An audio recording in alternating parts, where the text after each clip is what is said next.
ఏంటంటే ప్రధానమంత్రి నరేంద్ర మోదీ గారు తెలుగు రాష్ట్రాల మెంబర్ ఆఫ్ పార్లమెంట్ అంటే పార్లమెంట్ సభ్యులతో ఇష్టాగోష్ఠిగా చర్చ జరిపి వాళ్ళతో తేనేటి విందు కూడా స్వీకరించి ముచ్చటించుకున్నారట. ఆ వార్త ఇక్కడ మనకి ఒక వైరల్ అవుతుంది. ఏపీ పాలనపై మంచి ఫీడ్బ్యాక్ వస్తుంది. జగన్ విమర్శలకు మీరు ధీటుగా కౌంటర్ ఇవ్వాలి. భాజపా ఎంపీలతో ప్రధానమంత్రి నరేంద్ర మోదీ తెలంగాణలో పార్టీ వ్యవహార శైలిపై పెదవి విరుపు.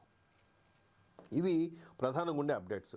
అంటే నిన్న ప్రధానమంత్రి మోదీ గారు తెలుగు రాష్ట్రాల ఎంపీలతో భేటీ అయిన సందర్భంగా ఆయన చేసిన వ్యాఖ్యలు చూస్తే, ముందుగా ఆంధ్రప్రదేశ్ విషయానికి వస్తే చంద్రబాబు నాయుడు గారు ఏదైతే పరిపాలన ఉందో అది బ్రహ్మాండంగా ఉంది.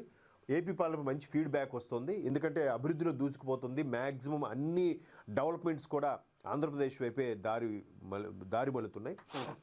సో అక్కడ ఎంపీలు కానీ అందరి పనితీరు బాగుంది. కాకపోతే ఆంధ్రప్రదేశ్లో కూడా కూటమి ప్రభుత్వమే పరిపాలిస్తుంది. కాబట్టి కూటమి ప్రభుత్వం అంటే బీజేపీ ఉంది, జనసేన, టీడీపీ ముఖ్యమంత్రి చంద్రబాబు నాయుడు కాదనట్లేదు, ఉప ముఖ్యమంత్రి పవన్ కళ్యాణ్ గారు కాదనట్లేదు, బట్ భాజపా కూడా అందులో ఉంది కదా.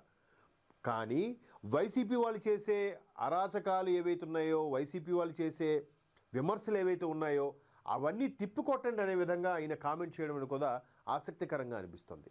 ఎందుకంటే ఎంతవరకు జగన్మోహన్ రెడ్డి గారి మీద ఎవరు ఏం చేయలేకపోతున్నారు, ఢిల్లీలో కేంద్రంలో ఆయనకి సంబంధించి బ్యాక్ బోన్ ఏదో ఉంది, ఎవరో సపోర్ట్ ఇస్తున్నారు అని ఒక భ్రమలో ఉన్న వాళ్ళందరికీ ఇదొక